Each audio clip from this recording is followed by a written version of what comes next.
15 જૂનના રોજ tractor rally કરીને ખેડૂતો બહેરી સરકારના કાન સુધી પોતાનો અવાજ પહોંચાડશે. વીજળી કંપનીઓએ ભાડે પોલીસ લાવીને વળતર ચૂકવ્યા વગર ગુંડાગર્દી કરીને થાંભલા નાખ્યા. ખેતરોમાં જબરજસ્તી નાખવામાં આવતા થાંભલાના વિરોધમાં ટ્રેક્ટર રેલીનું આયોજન. ખેડૂતોને સપોર્ટ કરનારા તમામ લોકો ટ્રેક્ટર રેલીમાં જોડાય એવી અપીલ. નમસ્કાર મિત્રો, આવતીકાલે ગુજરાતના ખેડૂતો ટ્રેક્ટર રેલી કરીને ગુજરાતની બહેરી સરકારના કાન સુધી વેદનાનો અવાજ પહોંચાડવા જઈ રહ્યા છે.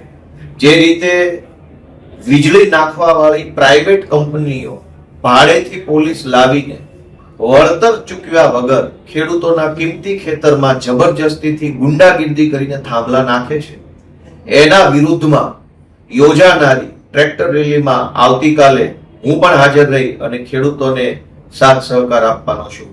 તો બધા જ ખેડૂતો, સૌ ખેડૂત સાથે સંકળાયેલા લોકો અને ખેડૂતોને સપોર્ટ કરનારા સૌ લોકો ટ્રેક્ટર રેલીમાં જોડાય એવી મારી લાગણી છે. જય કિસાન.